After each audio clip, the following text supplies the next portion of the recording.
সুপ্রভাত বন্ধুরা, আমরা স্পটিং এররের মাস্টার গাইড কিছু জিনিস নিয়ে আসছি আপনাদের সকলের সামনে, যেগুলো ব্যাংক, ইউনিভার্সিটি অ্যাডমিশন, বিভিন্ন রকম পঞ্চায়েতের পরীক্ষা, পিএসসি মিসেলেনিয়াস সব পরীক্ষার ক্ষেত্রে কিন্তু এই বিষয়টা ভালোভাবে জানা দরকার। আমরা কতগুলো ছোট ছোট ছোট ছোট ভিডিও আপনাকে উপহার দেবো আজকে।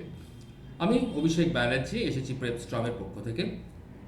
আচ্ছা, প্রথমে একটা জিনিস এখানে জেনে রাখা দরকার যে এখানে সর্বনাম প্রনাউন, যেটা হচ্ছে স্পটিং এরর্সের মাস্টার গাইড আমি নিয়ে আসছি। এখানে আপনাদের কিছু মুখস্থ করতে হবে না, কিছু লজিক্যাল ফ্রেমওয়ার্ক দিয়ে ইংরাজির যে জটিল নিয়মগুলো রয়েছে সেগুলোকে আমরা আয়ত্ত করতে শেখাবো। ঠিক আছে, কোনো রকম মুখস্থ বিদ্যা নয়। ঠিক আছে, লজিক্যাল ফ্রেমওয়ার্ক দিয়ে ইংরেজি জটিল বিষয়গুলোকে আমরা এখানে কি করতে শেখাবো? আয়ত্ত করতে শেখাবো। ইংরেজি গ্রামারের তিনটে মূল স্তম্ভ রয়েছে।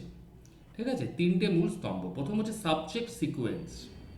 বাক্যে একাধিক পার্সন থাকলে হু কামস ফার্স্ট? প্রথম প্রশ্ন আমার এইটা। কখন দ্যাটটা ওভাররাইট হয় বা দ্যাটের আধিপত্য তৈরি হয়, অর্থাৎ কখন হু বা হুইচকে সরিয়ে দ্যাট জায়গা দখল করে? ভালো করে বুঝুন, তিনটে স্তম্ভ। থার্ড কি? থার্ড হচ্ছে পসেসিভ হায়ারার্কি। একাধিক সাবজেক্ট থাকলে কাজটির অধিকার কার হবে?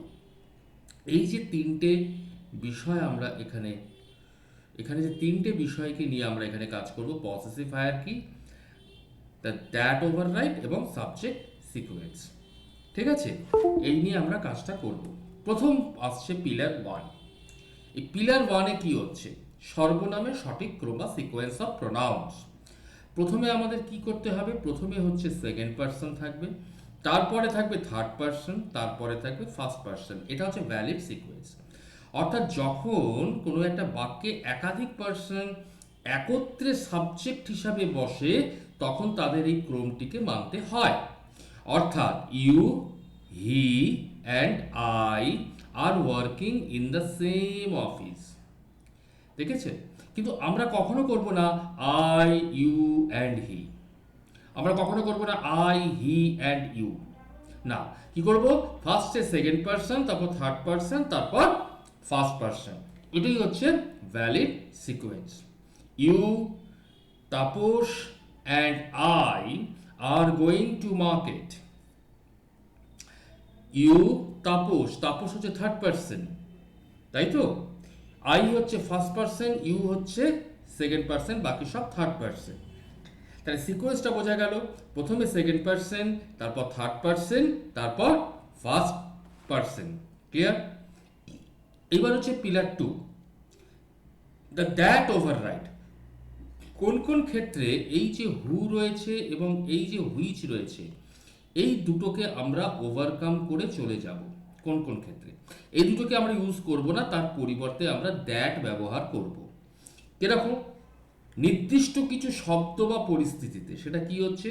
সুপারলেটিভ ডিগ্রি অথবা স্পেসিফিক কিছু ওয়ার্ডসের ক্ষেত্রে অথবা মিক্সড অ্যান্টিসিডেন্টসের ক্ষেত্রে। এই যদি বাক্যে থাকে তাহলে সাধারণত এই যে রিলেটিভ প্রোনাউন রয়েছে এগুলো বাতিল হয়ে যায়। তখন একমাত্র কি বসবে? তখন একমাত্র বসবে হচ্ছে দ্যাট। একটা উদাহরণ দিয়ে দেখা যাক কোন ক্ষেত্রে আমরা হু হুইচ বসাবো না। অর্থাৎ অ্যাবজেক্টিভের যখন সুপারলেটিভ ডিগ্রি থাকছে তখন হু বা হুইচ আমরা বসাবো না, তার পরিবর্তে কি বসাবো? দ্যাট বসাবো। The wisest man that ever lived made mistakes. Clear আছে? অথবা আমি যদি এখানে বলি the great man that ever lived here. ঠিক আছে? তাহলে আমরা সাধারণত দ্য ম্যান হু, যদি ওয়াইসেসটা না থাকতো তাহলে দ্য ম্যানের পরিবর্তে এখানে কি বসতো? এখানে বসতো হু। কিন্তু যেহেতু অ্যাডজেক্টিভে সুপারলেটিভ ডিগ্রি রয়েছে তাই হু এর জায়গায় আমরা কি বসিয়ে দিলাম? আমরা বসিয়ে দিলাম দ্যাট। ক্লিয়ার? তাহলে the wisest man who ever live এটা হবে না। যদি হুটা আমরা বসিয়ে দিই তাহলে এটা ভুল হয়ে যাবে। নেক্সট, দ্যাট ওভাররাইডের মধ্যে আরেকটা আছে স্পেসিফিক ট্রিগার ওয়ার্ডস। কোন কোন শব্দগুলো এখানে খুব ইম্পর্টেন্ট সেটা একটু ভালো করে দেখা দরকার। যদি কোনো বাক্যে অল থাকে, এনি থাকে, নান থাকে, নাথিং থাকে, সেম থাকে অথবা অনলি থাকে, তাহলে আমরা কি বসাবো? আমরা দ্যাট বসাবো। He is the same man, he is the same man, দেখুন এই সেম আছে, ঠিক আছে। That delivered the lecture, that delivered the lecture, clear? আচ্ছা, তারপর দেখো man is the only creature, দেখুন অনলি শব্দটাই আছে, তাহলে অনলি ক্রিয়েচার, তাহলে আমরা হু বা হুম বা হুইচ বসাচ্ছি না, তার পরিবর্তে আমরা কি বসাচ্ছি? তার পরিবর্তে আমরা বসাচ্ছি that can speak. Man is the only creature that can speak. He is the same man, he is the same person that delivered the lecture. দেখো সেম আছে, অনলি আছে, তাহলে কোনো বাক্যে অল, এনি, নান, নাথিং, সেম, অনলি যদি এইগুলো থাকে, তাহলে আমরা সেখানে কি বসাবো? আমরা সেখানে দ্যাট বসাবো। হু বা হুম বা হুইচ আমরা বসাবো না, তার পরিবর্তে বসাবো দ্যাট। তাহলে উদাহরণটা কি দেখলাম দুটো? He is the same man that delivered the lecture, man is the only creature that can speak. এইবার ধরা যাক বাক্যে একজন মানুষ আছে বা একটা প্রাণী বা একটা বস্তু একত্রে আছে, তখন আমরা কি করব?